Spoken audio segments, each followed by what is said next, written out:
Hello friends, विघ्नहर्ता group tuitions आपके लिए वीजीटी ऑनलाइन इस यूट्यूब चैनल पर हर दिन एजुकेशनल वीडियोस शेयर कर रहा है। ये वीडियोस आपको फास्ट मिलने के लिए अभी वीडियो के नीचे जो रेड कलर का सब्सक्राइब बटन है उसे क्लिक कीजिए।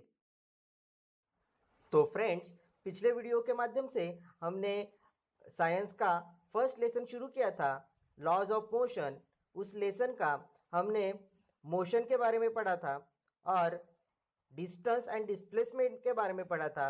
इसके अलावा स्पीड एंड वेलोसिटी के बारे में पढ़ा था, हमने निकाला था। आज हमें क्या देखना है, आगे हम लोग का जो टॉपिक है वो है uniform and non uniform linear motion. जो आज का टॉपिक हम शुरू करते हैं, तो uniform and non uniform linear motion से पहले मैं आपको बताऊंगा कि लीनियर मोशन का मतलब क्या होता है। Linear motion is nothing but एक ऐसा मोशन है जो कि एक स्ट्रेट लाइन फॉलो करता है। ठीक है, सर्कुलर ऑब्जेक्ट नहीं, we can say straight line follow करता है। मतलब एक जगह से निकला तो वो आगे बढ़ते जा रहा है, ना कि वो घूम फिर के वही जगह पे आ जाए। तो मैं पहले बात करूंगा यूनिफॉर्म लीनियर मोशन क्या होता है। तो यूनिफॉर्म लीनियर मतलब क्या होता है दोस्तों, एक एग्जाम्पल के तौर पर आपको समझाऊंगा। पहले आप डेफिनेशन सुनो कि यूनिफॉर्म लीनियर मोशन का मतलब क्या होता है। एक ऐसा मोशन जो कि कंटिन्यूअसली हो रहा है, मतलब जितने टाइम लग रहा है उतने टाइम में वो इक्वल डिस्टेंस कवर कर रहा है। ठीक है, तो if any object is covering equal area या फिर we can say equal distance in equal interval of time, that particular motion is known as a uniform linear motion. And same उसका उल्टा हो जाएगा नॉन यूनिफॉर्म लीनियर मोशन। इसका मतलब कि कोई भी ऑब्जेक्ट जितना डिस्टेंस कवर कर रहा है वो इक्वल टाइम में डिस्टेंस कवर नहीं कर रहा है। तो ये चीज को एक्सप्लेन करने के लिए यहां पे मेरे पास एक टेबल है। ये टेबल के माध्यम से मैं आपको समझाना चाहूंगा। तो आप जैसे कि स्क्रीन पे देख पा रहे होंगे, यहाँ पे एक टेबल दिया हुआ है जिसमें फर्स्ट कॉलम में आप देखोगे तो टाइम इन द क्लॉक है, सेकंड कॉलम में distance covered by Amar in kilometre, distance covered by Akbar in kilometre second column में, एंड थर्ड कॉलम में आप देखोगे, फोर्थ कॉलम में डिस्टेंस कवर्ड बाय एंथनी। तो आप देखोगे यहाँ पे पहले में टाइम है एंड बाकी 3 डिस्टेंस दिया हुआ है, एंड वो भी अमर, अकबर, एंथनी के नाम से। तो यहाँ पे कुछ टाइमिंग दिया हुआ है 5, 5:30, 6, 6:30, 7, मतलब हाफ एन आवर का डिफरेंस दिया हुआ है। तो सबसे पहले अमर जो है आप देखोगे, अमर, अकबर, एंथनी तीनों के केस में 5 बजे वो लोग 0 पोजीशन में, मतलब वो लोग ने जस्ट अभी स्टार्ट किया है। ओके, तीनों ने एक ही जगह से स्टार्ट किया, लेकिन जैसे ही 5:30 बजे तो जो डिस्टेंस था, अमर ने कितना कवर कर लिया, 20 किलोमीटर कवर कर लिया। जो अकबर है उसने 18 किलोमीटर कवर किया, एंथनी ने 14। तो उसके बाद आप देख सकते हो वो लोग ने अपना अपना डिस्टेंस कवर किया एक पर्टिकुलर टाइम पे। 6 बजे वो तीनों कुछ और है, 7 बजे आप देखोगे तो अमर किधर और है, अकबर किधर और है, और एंथनी किधर है। मतलब इन लोग का डिस्टेंस जो है वो अलग अलग है। अब इससे क्या पता चलता है, जो आप एक एक कॉलम में देखोगे तो अमर के कॉलम में आप जब नोटिस करोगे तो 5 बजे वो तो 0 पे था, 5:30 बजे 20 किलोमीटर कवर किया, फिर अगेन 6 बजे 40 पे पहुंचा, मतलब 20 से 40 पे पहुंच रहा है, मतलब अगेन आधे घंटे में उसने 20 किलोमीटर कवर किया। फिर 6:30 बजे 40 से 60 पे पहुंच रहा है, मतलब अगेन वो 20 किलोमीटर कवर कर रहा है। 6:30 से 7 बजे आप देखोगे तो 60 से 80 जा रहा है, इसका मतलब अगेन 20 किलोमीटर। मतलब अमर का आप जब डिस्टेंस देखोगे तो हर आधे घंटे में वो 20 किलोमीटर ट्रैवल कर रहा है। तो हर आधे घंटे में मतलब क्या हुआ, इक्वल इंटरवल ऑफ टाइम हो गया। सेम टाइम है तो सेम टाइम में वो कितना डिस्टेंस कवर कर रहा है, सेम डिस्टेंस कवर कर रहा है। तो मतलब हम लोग क्या बोल सकते हैं यहाँ पे कंक्लूजन में कि अमर जो है वो कौन सा मोशन फॉलो कर रहा है, यूनिफॉर्म लीनियर मोशन, क्योंकि वो क्या कर रहा है, same equal interval of time में सेम डिस्टेंस को कवर कर रहा है। अब मैं बात करूंगा सेकंड कॉलम में।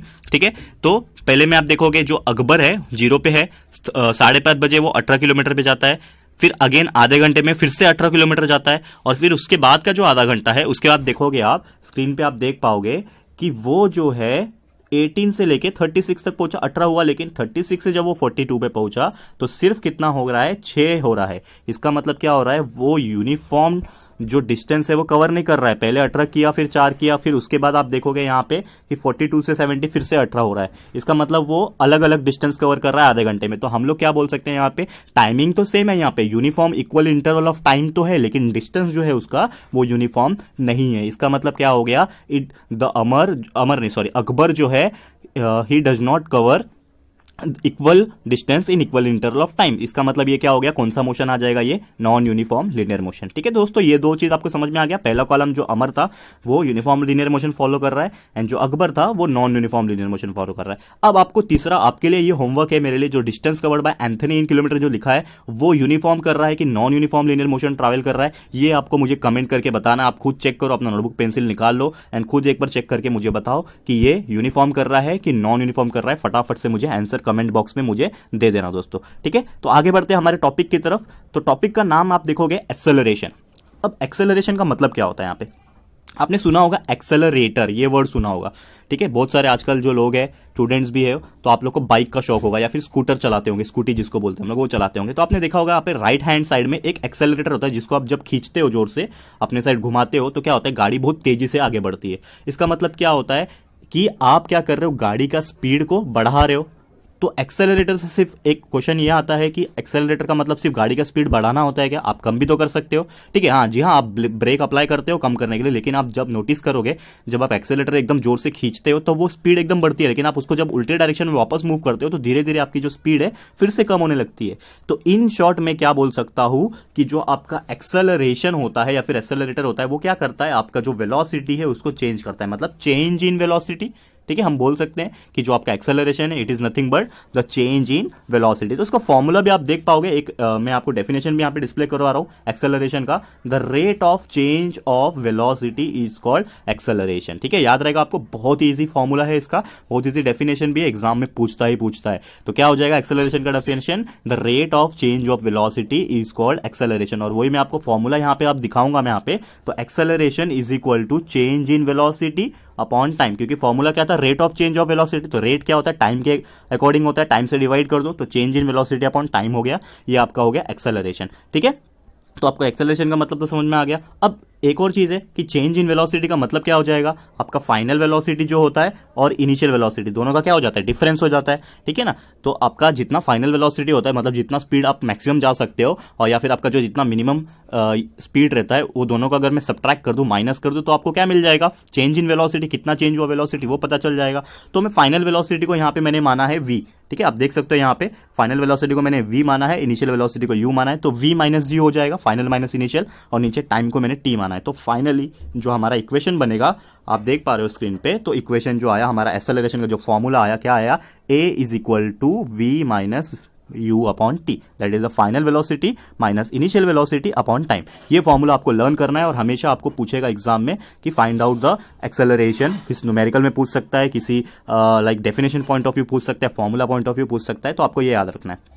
आगे बढ़ते दोस्तों, यहाँ पे एक इंपॉर्टेंट चीज है, आज के लिए मैं लास्ट टॉपिक लूंगा, नहीं तो वीडियो काफी ज्यादा लंबा हो जाएगा। आप आराम से पढ़ो, लेकिन कंसेप्ट गेन करके पढ़ो। यहाँ पे एक एग्जांपल लूंगा, यहाँ पे टॉपिक का नाम क्या है, positive, negative and zero acceleration. Acceleration तो पढ़ा आपने कि एक्सेलरेशन मतलब क्या होता है, पॉजिटिव ये change in velocity upon time होता है, लेकिन जो एक्सेलरेशन होता है वो भी 3 तरीके का होता है।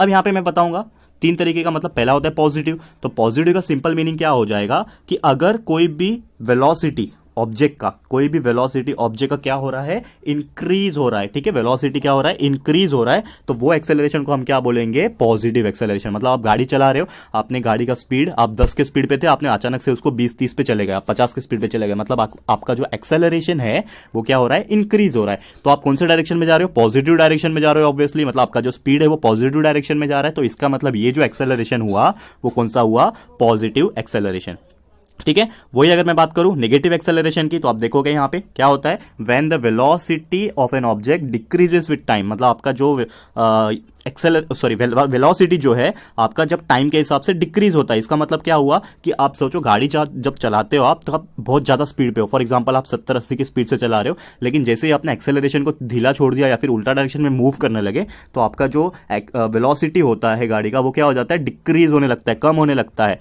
ठीक है। इसका मतलब आपका स्पीड कम हो रहा है। तो स्पीड कम हो रहा है मतलब इन शॉर्ट किसके वजह से कम हुआ, एक्सेलरेशन की वजह से कम हुआ। तो वही चीज को हम लोग क्या बोलते हैं, निगेटिव एक्सेलरेशन। तो मतलब क्या हो रहा है, आपका स्पीड कम हो रहा है, नेगेटिव डायरेक्शन में जा रहा है, इसके लिए हम लोग वो एक्सेलरेशन को क्या बोलेंगे, निगेटिव एक्सेलरेशन, ठीक है। और ये निगेटिव एक्सेलरेशन को हम क्या बोलते हैं, एक और नाम से जाना जाता है, इसको बोलते हैं डी एक्सेलरेशन, ठीक है। याद रखना आपको, ये क्वेश्चन एग्जाम में पूछ सकता है, ठीक है, डी एक्सेलरेशन। आगे बढ़ते हैं हमारे आखिरी टॉपिक के ऊपर, जो कि है जीरो एक्सेलरेशन। अब जीरो एक्सेलरेशन मतलब क्या होगा कि आप गाड़ी चला रहे हो, फॉर एग्जाम्पल के तौर पर आप ना स्पीड बढ़ा रहे हो ना स्पीड को कम कर रहे हो, मतलब आपका एक्सेलरेशन कांस्टेंट है। कभी कभी होता है हम इकोनॉमी पे चलते हैं, 40 की स्पीड पे कांस्टेंट होते हैं, हम ना स्पीड बढ़ा रहे हैं ना स्पीड कम कर रहे हैं। तो वो जो पर्टिकुलर मोमेंट रहेगा, वो जो पर्टिकुलर टाइम पीरियड रहेगा, उसमें आपका स्पीड बढ़ा भी नहीं और आपका स्पीड कम भी नहीं हुआ। मतलब उसको अगर मैं बोलूं तो क्या होता है, if the velocity of the object does not change with time, मतलब ऑब्जेक्ट का जो वेलोसिटी है वो टाइम के हिसाब से चेंज ही नहीं हो रहा है, ना कम हो रहा है ना ज्यादा हो रहा है, ना पॉजिटिव जा रहा है ना निगेटिव जा रहा है। तो वो केस में हम क्या बोलेंगे, एक्सेलरेशन को जीरो एक्सेलरेशन। ये याद रखना है आपको, ठीक है, क्या बोलेंगे, जीरो एक्सेलरेशन, ठीक है दोस्तों। तो ये था हमारा आज के लिए टॉपिक। आज के दिन हम बस इतना ही पढ़ेंगे, कम पढ़ेंगे, लेकिन कंसेप्ट गेन करके पढ़ेंगे, ठीक है दोस्तों। तो फ्रेंड्स, इस लेसन का आगे का भाग हम नेक्स्ट वीडियो लेक्चर के माध्यम से देखेंगे। फ्रेंड्स, अगर आपको वीडियो अच्छा लगा है तो उसको लाइक ज़रूर करो और ज़्यादा से ज़्यादा स्टूडेंट्स तक उसको शेयर करो। और चैनल अभी तक सब्सक्राइब नहीं किया है तो अभी वीडियो के नीचे जो रेड कलर का सब्सक्राइब बटन है उसे क्लिक कीजिए ताकि आपको नेक्स्ट वीडियोस का अपडेट फास्ट मिल सके। Thank you.